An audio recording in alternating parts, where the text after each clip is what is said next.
espiritualmente fortes. Amém? Diz o texto aqui, versículo 14: por esse motivo eu me ajoelho diante do Pai, lê bem forte, de quem todas as famílias no céu e na terra recebem seu verdadeiro nome, e peço a Deus que da riqueza da sua glória, Ele, por meio do seu Espírito, dê a vocês poder, para que sejam espiritualmente fortes.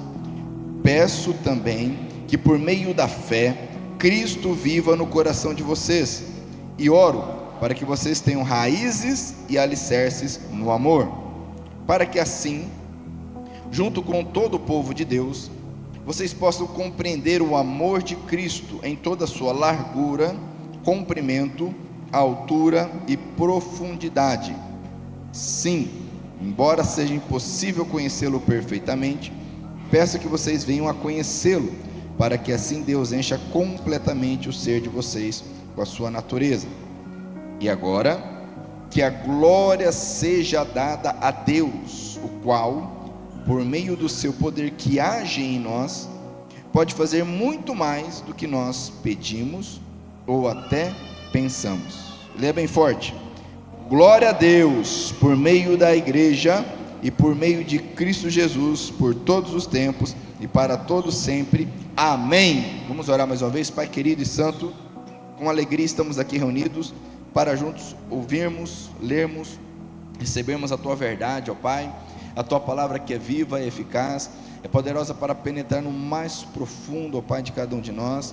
E eu peço que pelo Teu poder e graça, pela Tua misericórdia, haja nessa noite aqui salvação, libertação, cura, mediante a Tua palavra, ó Pai, que também aqueles que estão acompanhando e ouvirão ainda essa mensagem pela internet, que a Tua mão também, ó Deus, fale poderosamente, tocando, ministrando com a Tua palavra verdadeira, e nós repreendemos toda ação do inimigo contra a Tua palavra em nós, em nome de Jesus aqui nós oramos, amém? Glória a Deus. Pode se sentar. Nós estamos aqui então na continuidade. Paulo está encerrando aqui um ciclo, essa carta. O capítulo 1, 2 e 3 de Efésios traz muitas verdades espirituais, e aqui ele está fechando isto. Os capítulos 4, 5 e 6, se tivermos oportunidade de vermos um dia, traz algo mais prático acerca da nossa vida, do nosso dia a dia. E aqui ele mais uma vez ele ora, ele diz aqui no versículo 14: por esse motivo eu me ajoelho diante do Pai, de quem todas as famílias no céu e na terra recebem o seu verdadeiro nome, peço a Deus. Então mais uma vez aqui Paulo ora. Vimos a primeira oração de Paulo lá atrás. Ele orou com o propósito de que o povo ali da cidade de Éfeso conhecesse ao Senhor, que ele compreendesse verdadeiramente, de forma que há ali o passado, o presente e o futuro. O passado diz respeito ao chamado gracioso de Deus para nós, o chamado, o propósito do Senhor para nós. Então Paulo ele ora na primeira vez para que haja uma compreensão do chamado do Senhor, mas também ele ora ali naquele primeiro momento acerca do futuro, acerca da herança que um dia receberemos, a maravilhosa e gloriosa herança de Deus. E no que diz respeito ao presente, ele ora acerca do poder de Deus em nós, para que nós conheçamos o poder de Deus em nós. E agora mais uma vez ele ora acerca de conhecimento. Então um ponto importante aqui é que você entenda o que é esse conhecimento que Paulo faz menção. Ele ora, ele pede, ele clama a Deus por ele. Não é um conhecimento teórico, intelectual, não é entender isto ou aquilo, então somente. Perceba que Paulo está orando aos Efésios, ou melhor, pelos Efésios, homens e mulheres que já estavam no caminho, que já eram salvos, que já tinham comunhão com Deus. Ele não estava orando por pessoas aqui para serem salvas, ele não estava orando para pessoas se converterem, ele não estava orando para pessoas conhecerem Jesus como Senhor e Salvador de suas vidas, mas ele ora por algo maior, mais profundo, que é um relacionamento. O termo conhecimento utilizado por Paulo aqui tem a ver com relacionamento. Conhecer a Deus de forma a compreender o chamado, a herança, a esperança da herança e o poder de Deus é ter um relacionamento com o Senhor. Assim como nós conhecemos pessoas apenas quando nós realmente nos relacionamos, e conforme a gente vai se relacionando, nós vamos conhecendo, seja um amigo mais próximo, seja o cônjuge, seja algum parente, nós só conhecemos e vamos conhecendo conforme nos relacionamos, sim ou não? E o desejo de Paulo era que aquele povo, e assim também nós, não ficassem, e para que nós não fiquemos na superficialidade acerca de Deus. 99% da igreja vive na superficialidade, ou seja, crê em Deus, está salvo em Jesus pela graça e misericórdia dele, mas não tem conhecimento. Por isso que Paulo ora, e que ele ora novamente, agora ele ora acerca do conhecimento, acerca do amor de Cristo Jesus. Olha só que interessante, ele ora para que a igreja, homens e mulheres salvos, homens e mulheres que estavam em comunhão com Cristo, conhecessem o amor de Cristo. Olha que interessante, porque quando se diz assim, conhecer o amor de Cristo, dá a impressão, muitas vezes, não sei você, eu tenho essa impressão, vou orar para que vocês conheçam o amor de Cristo. Dá a impressão que estamos orando em relação a pessoas que não conhecem nada de Cristo, não têm um relacionamento com Cristo. Na verdade, esses homens de Éfeso e mulheres de Éfeso já tinham experimentado do amor de Cristo, mas agora Paulo ele ora para que haja um aprofundamento, algo diferente. E é tão interessante isso, que lá no Apocalipse nós temos 7 cartas escritas a 7 igrejas que estavam em 7 cidades. O Apocalipse nada mais é do que uma revelação. A palavra Apocalipse significa revelação. É uma revelação que Jesus, certo, mostra para João, discípulo João, apóstolo João, que estava preso na ilha de Patmos. E depois de Jesus se mostrar a ele, se revelar a ele, ele determina então que João escreva 7 cartas para 7 igrejas. E a primeira igreja para a qual ele determina que seja escrita uma carta é a igreja de Éfeso. Éfeso, já falamos aqui, era a 3ª ou 4ª maior cidade do Império Romano. Era uma cidade extremamente importante, muito grande. Ali tivemos uma igreja muito forte, a história nos conta isso. E escreve então, e é interessante porque no versículo de número 1 diz assim, no capítulo 2 lá do Apocalipse: ao anjo da igreja de Éfeso escreve o seguinte: esta é a mensagem daquele que está segurando as 7 estrelas na mão direita e que anda no meio dos 7 candelabros de ouro.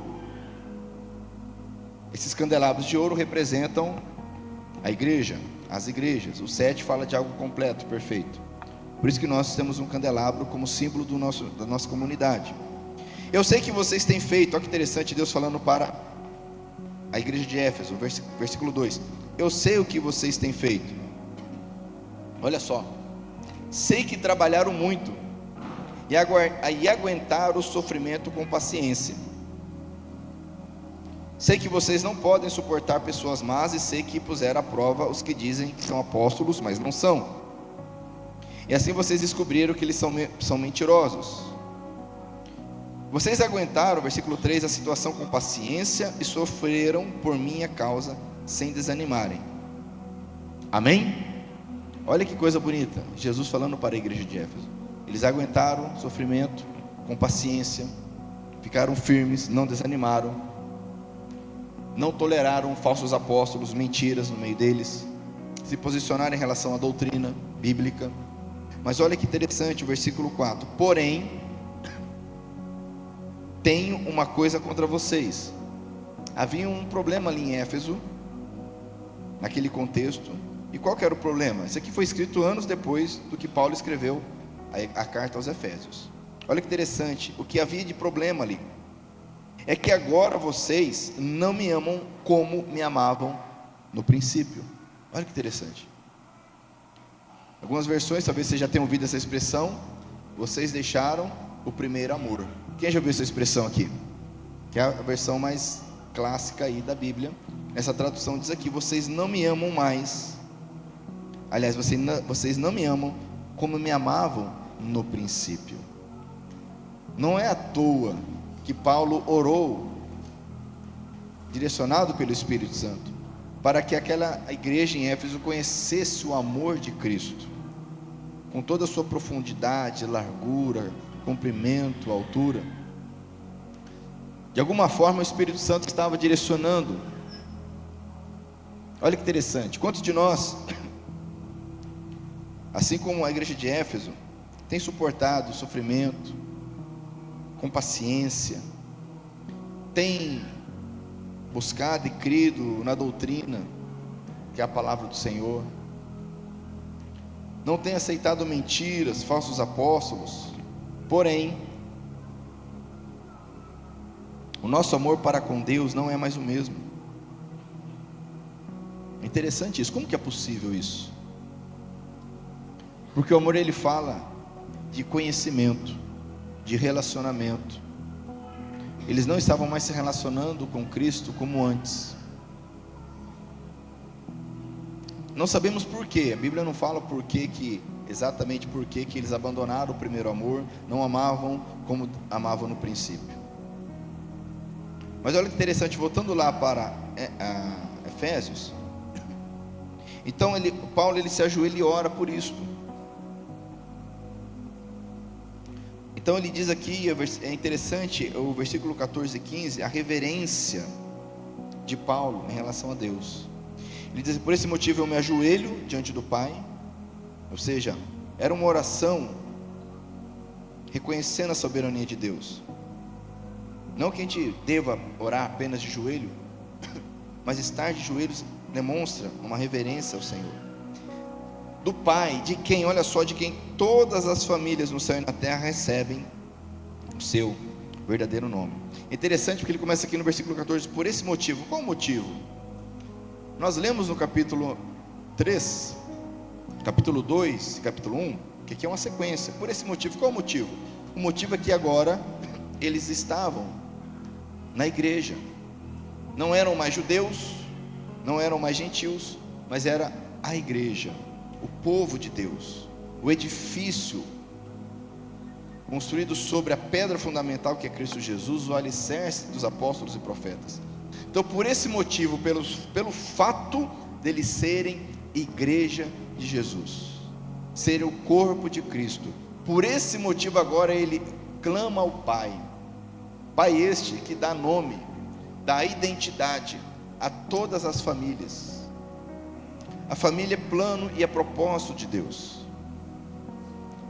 É interessante, estava celebrando um casamento essa semana, e sempre começa ali por Gênesis, que nós vamos na sequência no capítulo 1 de Gênesis. Deus cria, o mundo era um caos, sem forma, vazio, e aí Deus cria e diz: isso é bom. Termina o primeiro dia da criação e diz: viu Deus que é bom.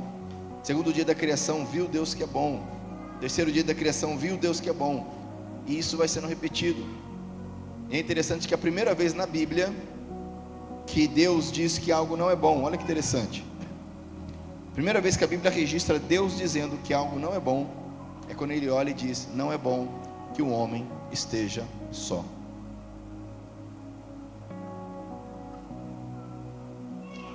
E percebendo isso então, ou declarando isso, ele cria a família, homem e mulher sendo uma só carne, e ali está uma família.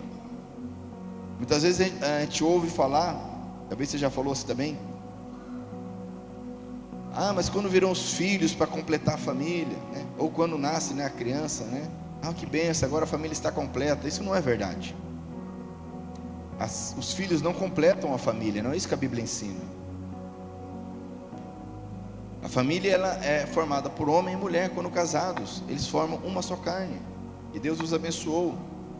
Os filhos são a bênção de Deus que vão ampliar a família. Tanto é verdade que se tudo correr conforme o esperado, um dia esses filhos vão casar e vão formar outras famílias, sim ou não? E aquele casal que ficou em casa, então a família incompleta agora, até morrer. Mas voltando aqui na questão, Deus ele cria família. E o nome dele dá identidade, abençoa todas as famílias da terra. O que isso significa? Falamos aqui terça-feira no nosso curso sobre a nossa confissão de fé. Por que nós temos essa figura pai e filho, falando da divindade de Jesus, que Jesus é Deus? E muitos entendem, porque é pai e Jesus é chamado de filho, então o pai criou o filho. Não é isso que a Bíblia ensina. Até porque se fosse para o pai criar o filho, usando essa analogia, precisaria de uma mãe. Essa mãe, a Bíblia não traz essa mãe. O que a Bíblia ensina é que Jesus, o verbo que criou todas as coisas, se fez carne, se fez um ser humano. O Espírito Santo colocou no ventre de Maria, e ali ele se manifesta como um homem, como ser humano, mas ele é o Deus Todo-Poderoso que criou todas as coisas. João capítulo 1 fala sobre isso, Paulo escreve aos Colossenses sobre isso.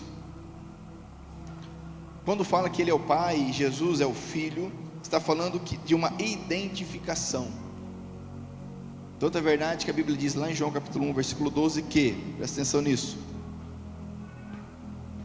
todo aquele que recebe a Jesus como seu Senhor, recebe o direito de ser chamado o quê? Filho de Deus. Olha que interessante isso. Perceba que a pessoa, quando ela, presta atenção nisso, que isso é muito importante você entender.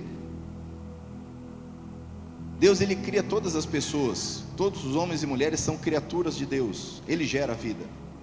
Mas uma criatura de Deus não é filho de Deus, não há uma identificação com Deus, ele não é da família de Deus, até que esse homem ou essa mulher entrega a sua vida a Cristo Jesus, e agora então ele recebe o poder, a identidade, ele pode ser chamado de filho de Deus, amém? Ou seja, ele faz parte agora, como vimos domingo passado, aqui em Efésios capítulo 3, da família de Deus. Então Paulo, ajoelhado, ele ora ao Pai, que dá identidade e nome, abençoa as famílias, e ele é o Pai que gera a família, que é o corpo de Cristo, e ele pede algo, ele pede a Deus, versículo 16, que da riqueza da sua glória, por meio do Espírito, nos dê poder. Diga comigo, poder. E esse poder tem um propósito, amados. Esse poder é para nos fazer espiritualmente fortes. O nosso espírito precisa estar forte. Você já deve ter ouvido aquela expressão, quando Jesus ele diz que a carne, ela é, e o espírito então,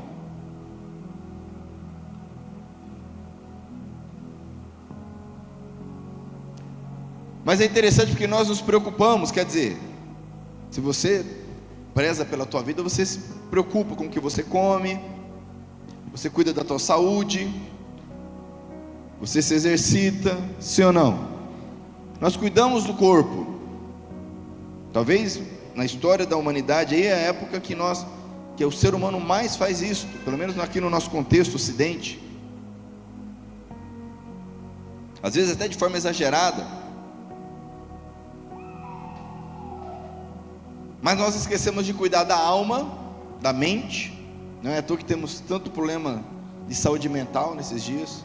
As pessoas não cuidam da saúde mental, e que dirá da saúde espiritual, que dirá ter um espírito forte. Isso é tão importante que Paulo ele ora,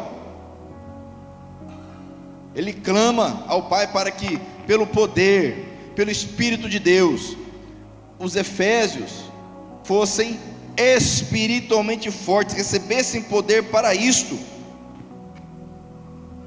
Agora eu pergunto, será que se aqueles homens e mulheres precisavam do poder do Espírito Santo para serem espiritualmente fortes, será que você, nós precisamos?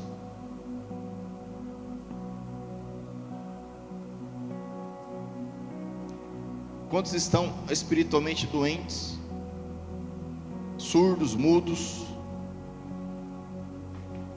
Paulo ele escreve aos Coríntios, ele vai falar, havia uma bagunça ali na ceia do Senhor, fazer de qualquer forma, e havia outras situações ali, Ele vai dizer: olha, não é à toa que muitos de vocês estão mortos, doentes.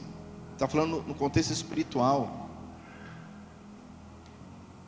Nós precisamos, amados, como Paulo, orar, nos preocupar com isso. Ele vai dizer aqui, ele ora para que sejamos espiritualmente fortes. Peço também, versículo 17, que por meio da fé, Cristo, olha só, viva no coração de vocês. Mas espera aí, ele não estava orando para uma igreja? Homens e mulheres que criam na palavra, homens e mulheres que tinham entregue a vida a Jesus, sim ou não? Mas perceba que a vida de Cristo em nós, amados, ela não é algo estática, ela é algo que ela precisa continuar, permanecer, aumentar, para que Cristo viva em nós. Como João Batista disse, para que ele cresça e eu diminua. A oração de Paulo é para que aqueles homens e mulheres que já tinham Cristo no coração deles, e é importante você entender isso, para que Cristo permanecesse vivendo e aumentando a sua influência, o seu amor no coração daquelas pessoas. Daí que ele vai dizer algo interessante aqui: oro ainda para que vocês tenham raízes e alicerces. Duas expressões muito poderosas. Raiz, tanto raiz como alicerce falam de estabilidade, firmeza. A raiz, trazido da ideia do reino vegetal, da raiz ao alimento, à firmeza. Vem o vento, vem a chuva, se a árvore está bem enraizada, ela não cai. E é interessante porque a raiz alimenta para que haja fruto, como Jesus diz, que nós conhecemos a árvore pelos frutos. Amém? É só olhar o fruto, não há argumento que resista ao fruto. Ah, mas eu oro, mas eu falo, mas eu creio. Mas e os frutos, quais são? A nossa raiz, nossas raízes, Paulo ora para que estejam no amor de Cristo Jesus, porque se a raiz estiver no amor, não seremos abalados, nossas folhas, nossos frutos manifestarão o amor e a graça de Cristo. Amém? Mas não apenas isso, mas também um alicerce. O alicerce fala de edifício, fala de trabalho, fala de construção, fala de obra. Jesus compara o reino de Deus a um edifício, dizendo: olha, o reino de Deus é comparado a alguém que vai construir uma torre. E essa pessoa então senta, faz os cálculos para ver se ela vai dar conta de concluir essa obra, essa torre. Porque se ela começar e não der conta de terminar, as pessoas vão passar e falar: está vendo lá, começou a construir, não deu conta, olha lá, ficou pela metade.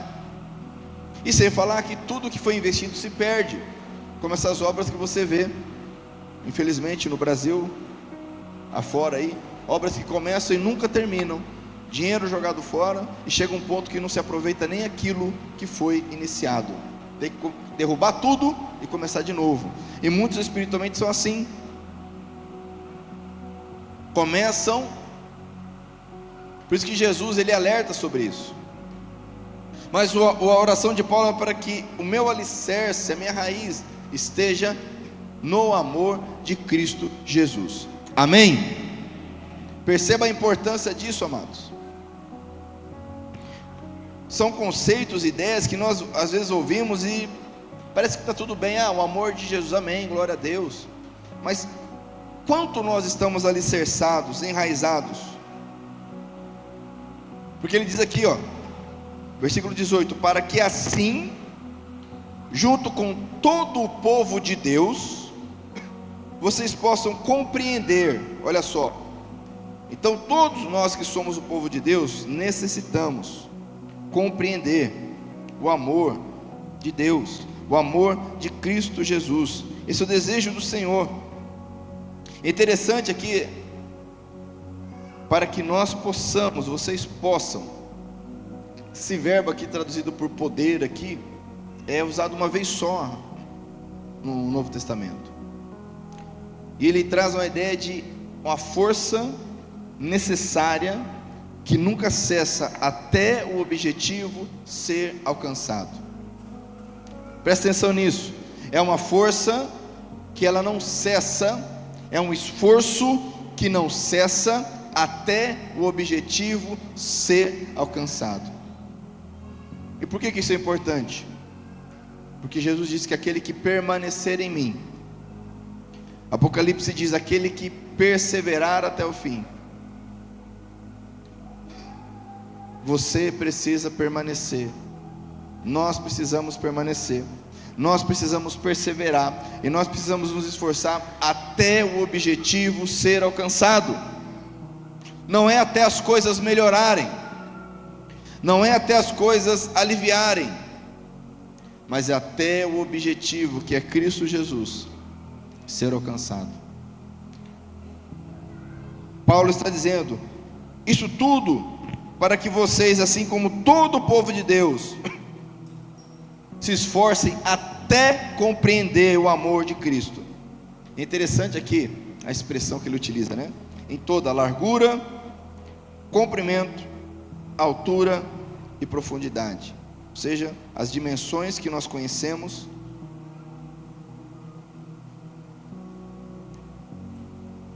para demonstrar assim que há muito mais acerca do amor de Cristo. Isso é tão verdade que hoje nós vemos tantas distorções acerca do amor de Cristo. E o amor maduro, ele precisa ser buscado. Nós vemos aquela ideia do amor, tudo pode, é amor, Deus é amor, né? Não podemos desagradar as pessoas, não é verdade? Porque imagina, Deus é amor, Deus ama, né? Se Deus ama, né? Está tudo certo. Não podemos confrontar, não podemos falar a verdade, não podemos contrariar, não podemos nos posicionar, temos que tolerar, porque Deus é amor. Aí vão dizer que Deus tolera, Deus é tolerante, porque Deus é amor. Amor e tolerância não são sinônimos.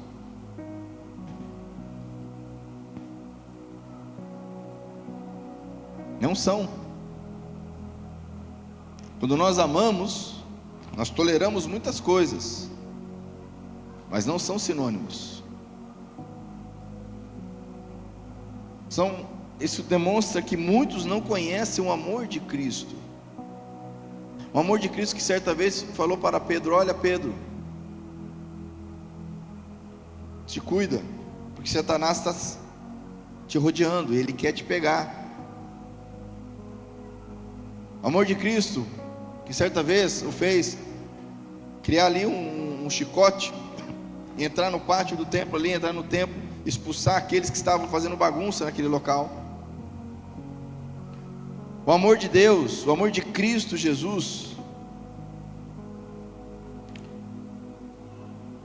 que viu um jovem rico que não aceitou o que ele pregou e ia embora, e ficou pesaroso, mas não mudou o que ele falou, era aquilo e acabou. Vende tudo, entrega aos pobres e me segue. E o jovem não quis, e Jesus ficou penalizado. Mas falou, não, vem cá, vamos conversar, peraí, vamos ver como é que dá para fazer então, né? Não vai embora não, fica aí, eu tenho um plano para você, você é bênção, né? Tudo bem, vamos, com o tempo você vai entender e vai fazer isso. Não.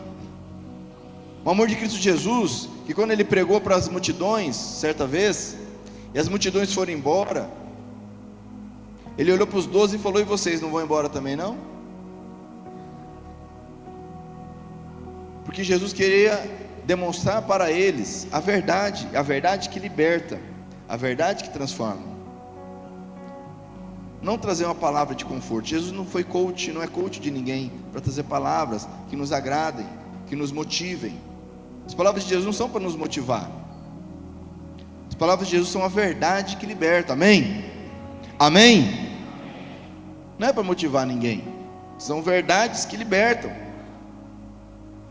Agora também há o outro extremo, daqueles que confundem o amor com o legalismo, não tem misericórdia, não tem graça. E esse equilíbrio Só é possível se nós buscarmos em Deus. O que Paulo está dizendo aqui, se nós nos esforçarmos para entender aquele amor de Jesus que acolheu a samaritana, a mulher que a vida dela era rolo e confusão, 4 maridos, do que ela estava agora nem era dela, que perdoou aquela mulher lá que foi pega lá, a tal da pecadora, e a perdoou, falou: vai, não peques mais. O Jesus que perdoou o fato de Pedro ter negado ele 3 vezes. Então esse amor maravilhoso de Cristo precisa ser compreendido e vivido por nós, em nós, para encontrarmos o equilíbrio correto. Porque às vezes a gente quer fazer igual a Jesus, e a gente vira as mesas e toca, e não é o momento. E às vezes a gente quer ser igual a Jesus e passa a mão na cabeça: não, tudo bem, está tudo certo, e não está certo. Não está certo. E as coisas não vão se ajeitar com o tempo, se não houver uma mudança de atitude. Então Paulo ele diz: para que assim, junto com todo o povo de Deus, vocês possam compreender o amor de Cristo em toda a sua largura, comprimento, altura e profundidade. Meu irmão, busque isso. Busque conhecer o amor. Fala assim: eu preciso conhecer o teu amor. O teu amor que transforma, constrange, convence. O teu amor que me direciona. O teu amor que me dá coragem. O teu amor que me fortalece. Amém? Quem está entendendo aí? Isso não é algo natural, Matos. Isso não vai acontecer naturalmente. Isso não vai acontecer porque você já está salvo em Cristo Jesus. Isso não vai acontecer porque um dia você entregou a sua vida ao Senhor Jesus. Não vai. Se nós não orarmos, Paulo está orando para aquele povo ali de Deus, aquele povo fiel, aquele povo que estava já na presença do Senhor, para que aquele povo crescesse nesse conhecimento. A grande questão é que muitos não compreendem essa verdade, da necessidade que nós temos de continuar crescendo, conhecendo. Isso não tem a ver com ativismo, porque às vezes as pessoas acham que crescer em Cristo é começar a fazer as coisas na igreja. Não tem nada a ver uma coisa com a outra. Naturalmente, conforme a gente vai amadurecendo em Cristo, nós começamos a servir uns aos outros, isso é fato. Mas uma coisa não confunde com a outra. E as pessoas vão confundindo um crescimento, um conhecimento, um aprofundamento em Cristo Jesus com fazer algo, com um cargo, com isto ou aquilo. E não é isso que Paulo está ensinando aqui, não é isso que a Bíblia nos ensina. Compreender o amor de Cristo, amém? Porque no versículo 19 ele diz: sim, embora seja impossível conhecê-lo perfeitamente, peço que vocês venham a conhecê-lo, para que sim, olha só, para que assim Deus encha completamente o ser de vocês com a sua natureza. Então você quer um objetivo de vida? O objetivo de vida do cristão é esse. Conforme João Batista, quando tudo começou, quando ele batizou Jesus, Jesus saiu e começou a pregar o evangelho. Alguns viram Jesus ensinando e batizando outros e falaram: João, lembra aquele camarada aqui que passou por nós e você batizou? Ele está batizando outros. João falou: é isso mesmo. A meta é essa, que ele cresça e eu diminua. E a meta continua sendo a mesma até agora. Nós precisamos buscar sermos completamente cheios da natureza, cheios da presença de Deus. Amém? Posso ouvir um amém de verdade? Agora eu te pergunto, qual de nós tem essa meta? Nós temos meta: melhorar de vida, melhorar de padrão financeiro, meta de melhorar de saúde, meta de casar, meta de resolver alguma situação ou outra, meta. Mas qual de nós tem a meta de ser completamente cheio da natureza de Deus? o objetivo, a meta, o propósito, a busca, o desejo, a visão. Como se diz, pega a visão, né? As modinhas, né? Pega a visão. Então pega essa então. Ser cheio, diz aqui, ó, para que assim Deus encha completamente o ser de vocês com a sua natureza. Jesus disse: se alguém quer ser meu seguidor, o que tem que fazer? Tomar a cruz, negar a si mesmo e me seguir. Amém?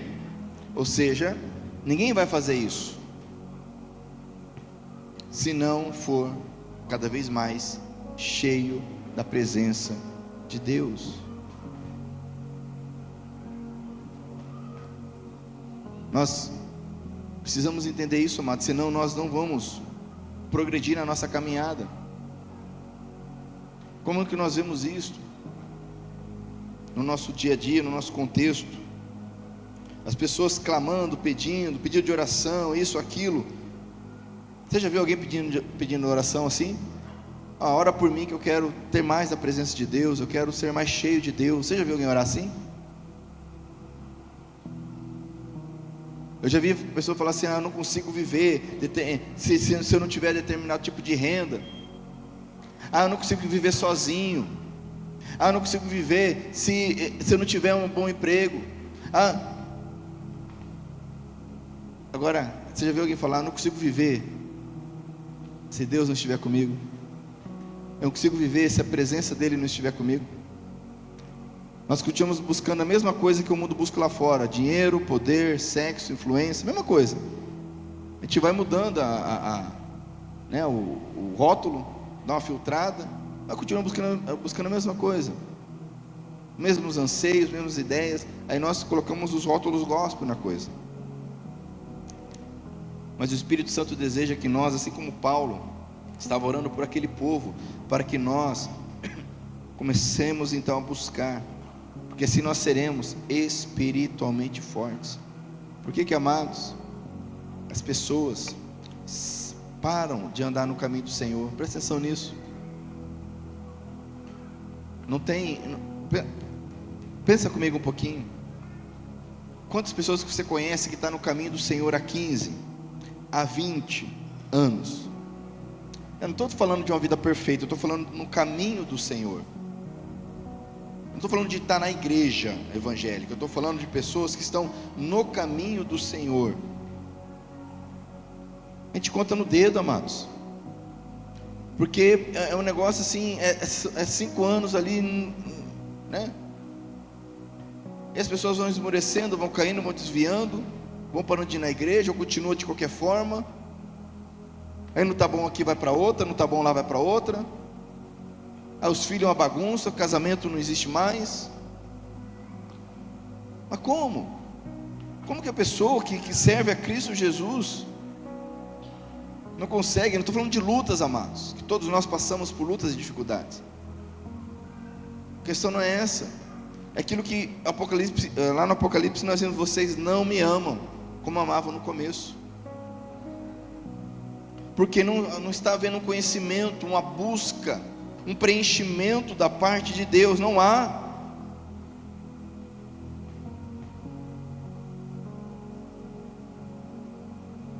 E é muito provável que muitos de nós aqui vão sair daqui e vão continuar do mesmo jeito. Não vão orar, não vão buscar a Deus. Eu quero ser mais cheio, eu quero compreender mais o Senhor, o teu amor, a tua graça, eu quero me relacionar contigo.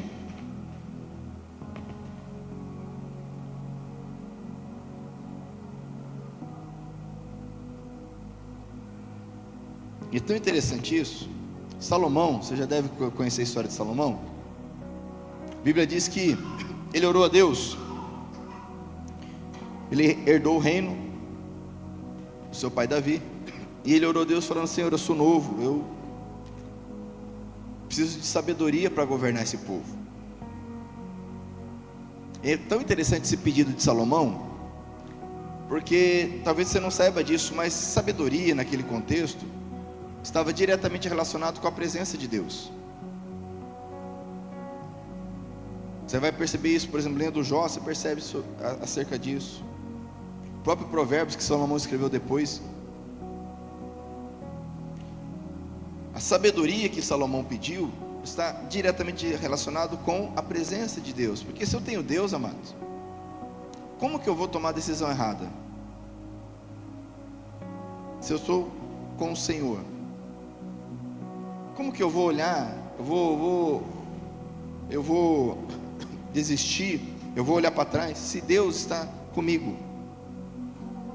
E essa influência é uma realidade na minha vida. Então Salomão pede sabedoria, e tanto é verdade que Deus falou: olha, porque você não pediu riqueza, que se fosse qualquer um de nós lá, a gente pedir riqueza. Ó, porque você não pediu os teus inimigos, qualquer um de nós lá ia pedir para Deus passar a régua nos inimigos, que em volta só tinha inimigo ali, e Davi acabou com tudo. Então agora eles viriam para cima de quem?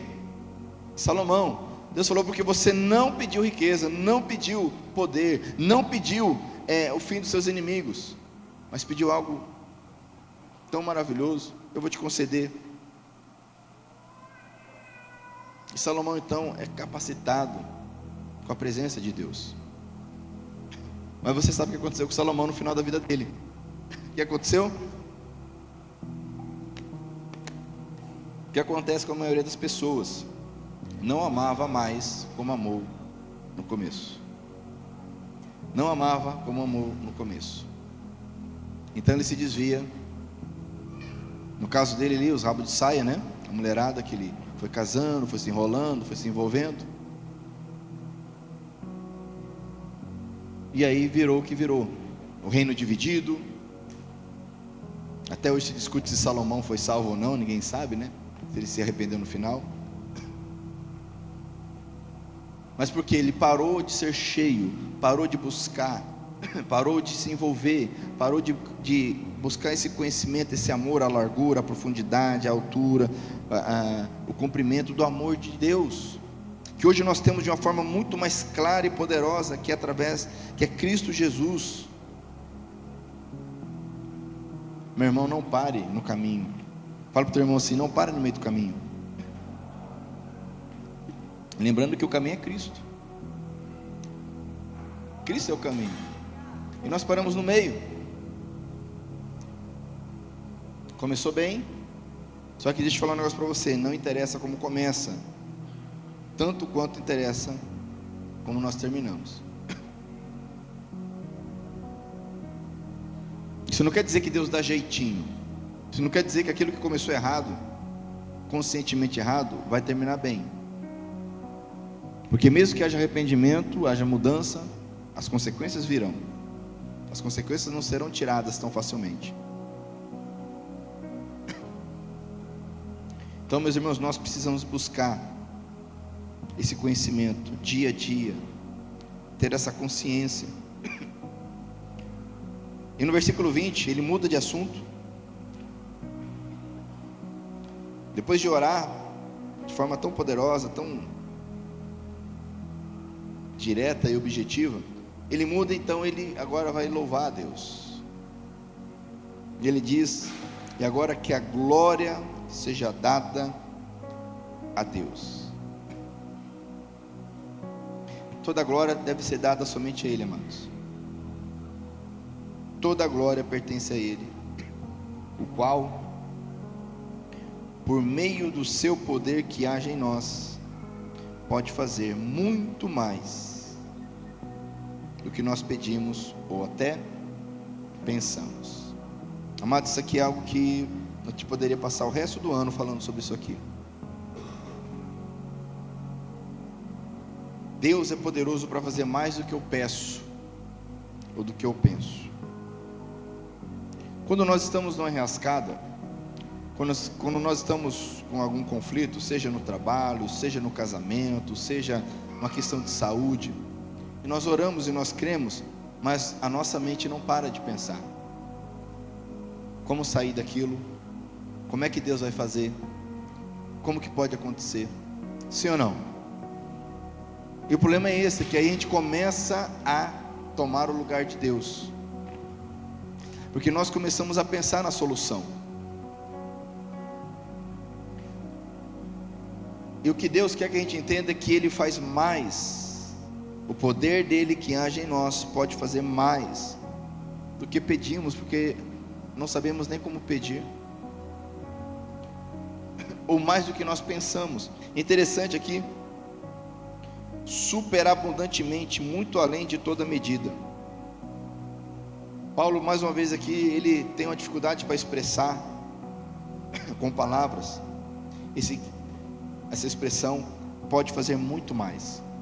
Ele usa o superlativo maior que tem aqui no grego, naquele contexto, algo assim: Deus pode fazer algo superabundantemente maior, além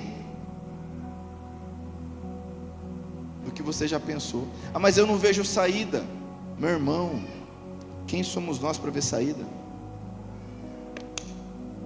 Quem somos nós para ver saída? Deus, Ele vê muito além. Não é à toa que lá no Antigo Testamento, através do profeta Isaías, ele diz para o povo de Israel: olha, os meus pensamentos não são os seus pensamentos, os meus planos não são os seus planos. Assim como o céu é mais alto do que a terra, os meus pensamentos são mais altos. O problema é esse. Então nós começamos a orar e nós não deixamos o Senhor preencher o nosso ser. Nós não permitimos. Nós começamos a maquinar, a pensar, a encontrar solução, em vez de aquietar a nossa alma, aquietar o nosso coração. Nós não cremos que Deus pode fazer muito, muito, muito além do que os meus planos mais mirabolantes e mais perfeitos. Ah, mas não tem jeito. Ah, mas já acabou. Ah, mas já perdi.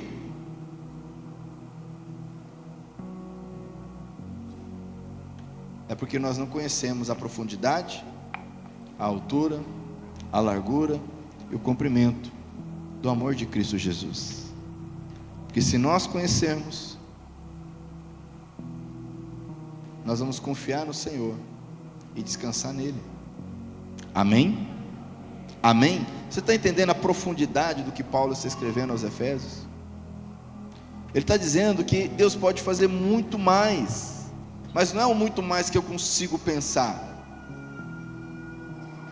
não muito mais que se eu encontrar pessoas e conversar e colocar aquela situação, fazer um brainstorm ali e surgem ideias, é muito além do que qualquer ideia que possa surgir. Mas nós não vemos isso, porque antes de Deus fazer, nós colocamos a mão com a nossa excelente ideia. Só que a nossa excelente ideia para Deus é uma péssima ideia. Nossa maravilhosa ideia para Deus não é nada. Adão pecou e teve a excelente ideia de pegar umas folhas e se cobrir e se esconder de Deus. Olha que ideia maravilhosa, top. Em vez de buscar Deus, falar: Senhor, perdão, eu pequei. Teve uma excelente ideia, já sei. A mulher foi e tomou o fruto. Quando Deus chegar, eu vou falar que a culpa é dela. Sara teve uma excelente ideia, porque ela não cria que poderia ter um filho. Teve uma excelente ideia, que qualquer pessoa naquele contexto ia dar ok, porque era costume da época. Talvez nós hoje estranharíamos, mas era costume. Não, você pega a minha serva, Abraão, você tem relação com ela, ela vai ter filho e eu adoto. É o que todo mundo fazia naquele contexto. E aí, rolo e confusão. Quando Jesus falou: olha, eu preciso entregar minha vida em resgate de muitos, eu preciso morrer, sofrer na mão dos gentios e morrer. Pedro teve a excelente ideia de falar: Senhor, misericórdia, nada disso vai acontecer com você, Senhor. Agora imagine se Jesus não tivesse morrido por nós. Que excelente ideia de Pedro. O problema é que nós não conseguimos ver que Deus é superabundantemente capaz de fazer algo superabundantemente maior, mais elevado do que nós pedimos ou pensamos. E a gente vai ficando ali com o que aparece para nós. Está entendendo isso? O desafio para nós é buscarmos isso em Deus. Por isso que Paulo vai dizer: glória a Deus, a graça, glória a Deus. Toda glória, toda honra pertence a Ele. Por quê? Porque Ele tem poder, e é um poder que age em nós.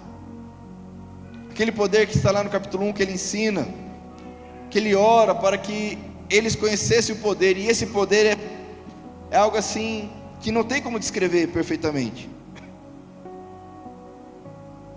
No versículo 21 ele vai dizer: glória a Deus, por meio da igreja, e por meio de Cristo Jesus.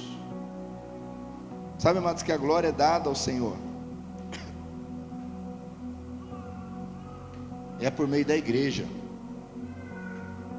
ou seja, é por meio desse relacionamento que nós temos. Porque o que é a igreja? A igreja não é uma instituição política, não é uma instituição social, não é um Estado, não tem um presidente, um rei, um imperador, um papa, algo assim.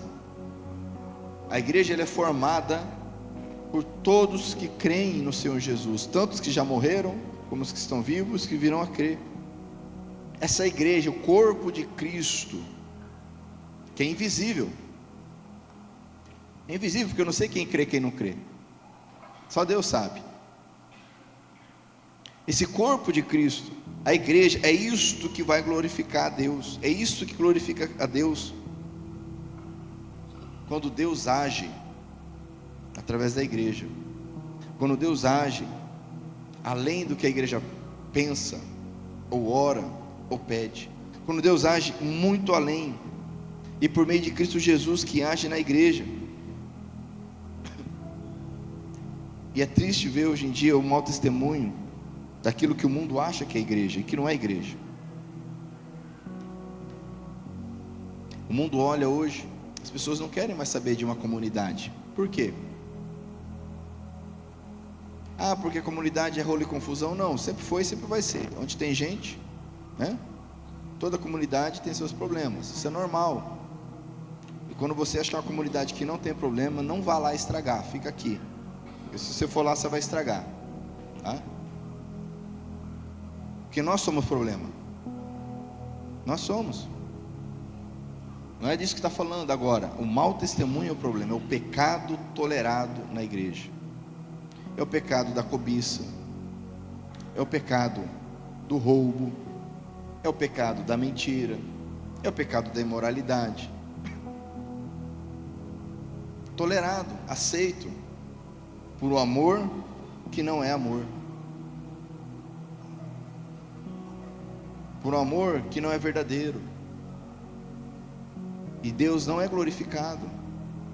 Isso é muito sério. Essa falsa igreja que o mundo acha que é igreja. Nós precisamos dar o bom testemunho de Cristo para que Ele seja glorificado, para que o Pai seja glorificado, e conhecermos mais o Senhor, para que Ele faça em nós mais do que pedimos, mais do que pensamos. Então, meu irmão, nessas lutas da vida que você tem passado, para de achar a solução. Ore ao Senhor, deixa que Ele cresça e você diminua. Para de ficar resolvendo as coisas. Deixa Deus fazer. Deixa Deus te orientar, deixa Deus te direcionar. Porque a capacidade humana tem lá fora também. Sabedoria humana tem lá fora também. Nisso não há nada de espetacular. A sabedoria humana trouxe o mundo até hoje, até 2025. E o mundo do jeito que está aí. O conhecimento humano tem o seu valor, tem o seu lugar, tem o seu contexto. Mas a igreja de Cristo, nós precisamos entender que Ele precisa crescer e nós diminuirmos. Tem muito de nós e pouco de Deus. Muito do que eu penso, eu acho, eu quero, eu faço, e muito pouco do que Deus quer, do que Deus faz, do que Deus pensa, do que Deus ensina. E nós precisamos mudar isso, em nome de Jesus. Amém? Quem concorda comigo? Então nós vamos orar. Se coloque em pé se você quer orar comigo.